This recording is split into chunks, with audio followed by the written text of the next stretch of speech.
The common narrative of the Korean War really emphasizes battles, politics, and those large-scale maneuvers, but one of the war's most persistent and honestly lethal challenges was something entirely unglamorous: surviving the cold. Temperatures in northern Korea routinely dropped below -20 degrees Celsius, and, supply lines were unreliable at best. Modern heaters were often promised, but, they rarely arrived on time, leaving soldiers exposed to frostbite, hypothermia, and, diminished operational capacity. What many histories fail to highlight is that survival often relied on improvisation and ingenuity rather than formal equipment. One remarkable solution came in the form of a small portable stove developed during World War II. It required no conventional fuel, could be assembled from scrap, and provided warmth where nothing else could. Its design influenced cold weather survival techniques long after the war ended. Soldiers in the Korean winter faced conditions that turned the landscape into an adversary as unforgiving as the enemy army. The terrain was mountainous, infrastructure minimal, and snowdrifts often blocked the narrow passes used for supply convoys. Standard-issue heaters, while technically functional, were heavy, fuel-dependent, and prone to failure in extreme cold. Troops learned that relying solely on supply chains could be fatal. In these circumstances, even a small improvised heat source could mean the difference between maintaining a position and being forced to retreat. The World War II-era pocket stove, compact and self-sufficient, became a crucial tool for endurance, illustrating how frontline improvisation often outpaced formal logistics. The terrain was mountainous, infrastructure minimal, and snowdrifts often blocked the narrow passes used for supply convoys. Standard-issue heaters, while technically functional, were heavy, fuel-dependent, and prone to failure in extreme cold. Troops learned that relying solely on supply chains could be fatal. In these circumstances, even a small improvised heat source could mean the difference between maintaining a position and being forced to retreat. The World War II-era pocket stove, compact and self-sufficient, became a crucial tool for endurance, illustrating how frontline improvisation often outpaced formal logistics. The design of this stove was deceptively simple, yet ingeniously adapted for field conditions. Developed originally during World War II, it was intended for frontline soldiers who had minimal access to fuel or cooking facilities. Constructed from salvaged metal, tin cans, and sections of spent artillery shells, it operated using a chemical reaction or slow-burning solid materials rather than conventional fuel. The firebox could radiate warmth into a small shelter, and the flat top allowed water or food to be heated. Its portability meant it could accompany patrols into mountainous or remote areas, providing a measure of independence from supply convoys. The stove really demonstrates a recurring principle in military history. Functional simplicity can actually outperform sophisticated but supply-dependent technology, especially in those really austere conditions. The reliance on this kind of innovation, it reflects a larger lesson about logistical vulnerability in wartime. During the Korean War, supply lines were frequently disrupted by snow, enemy ambush, or just the sheer difficulty of navigating rugged terrain.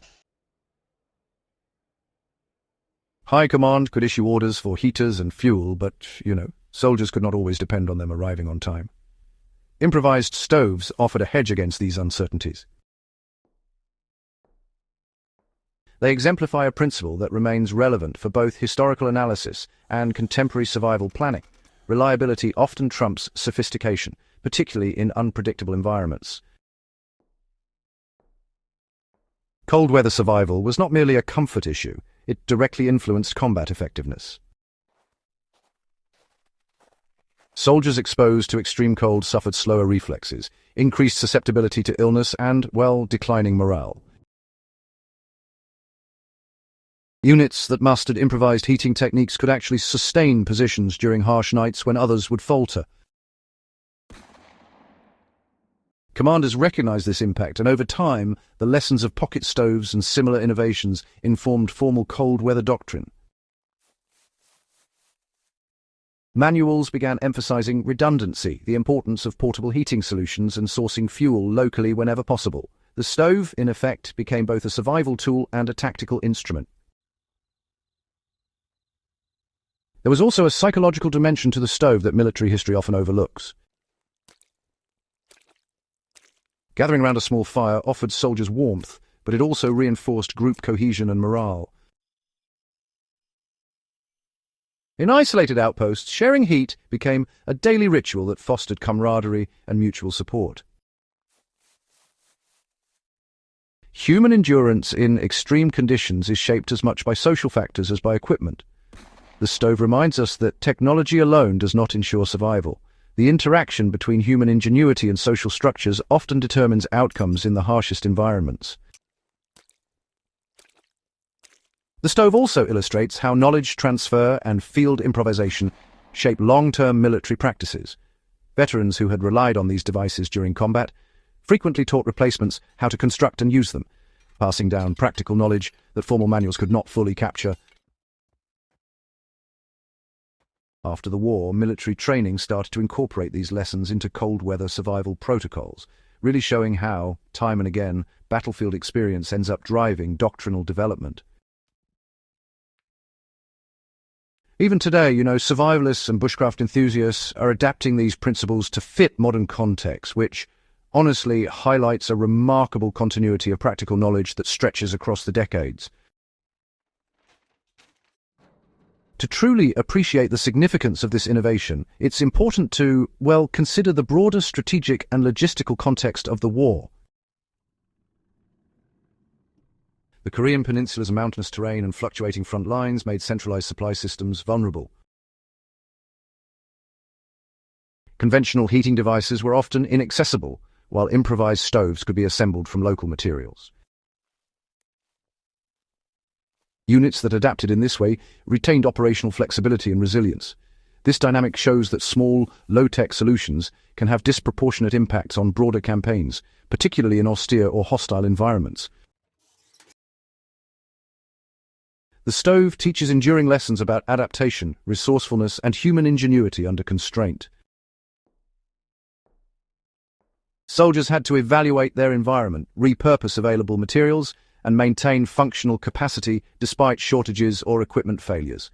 Survival was not a matter of waiting for resources to arrive, but really taking proactive steps with what was immediately available. This principle is directly applicable beyond military history to any situation where individuals confront unpredictable conditions. Adaptability, simplicity, and action are often more reliable than dependence on advanced but fragile systems.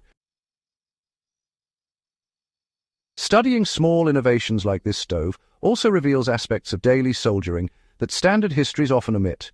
Battle maps and casualty figures rarely convey the struggle to stay warm, cook food, or maintain morale under extreme conditions.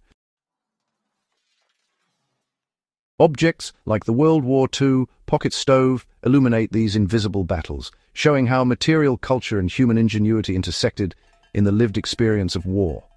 They highlight the ways ordinary soldiers confronted extraordinary adversity, often with tools they created themselves. Remembering these innovations is critical for understanding both the human and tactical dimensions of warfare. The stove may appear modest compared to rifles or artillery, yet it represents a convergence of necessity, adaptation, and practical engineering. Technology alone cannot secure survival. Human judgment, resourcefulness, and social cohesion play decisive roles. By studying these overlooked innovations, we gain insight into resilience under pressure, lessons in preparation, and a fuller understanding of the lived experience of soldiers in extreme conditions. If this exploration of wartime innovation resonates with you, subscribe to Backyard Wisdom and share this video. By focusing on overlooked tools, decisions, and survival strategies, we can learn enduring lessons from history, lessons that remain relevant for both understanding past conflicts and preparing for challenging conditions today. The story of the World War II pocket stove reminds us that ingenuity often matters as much as firepower, and that survival frequently depends on what can be created, adapted, or improvised in the moment.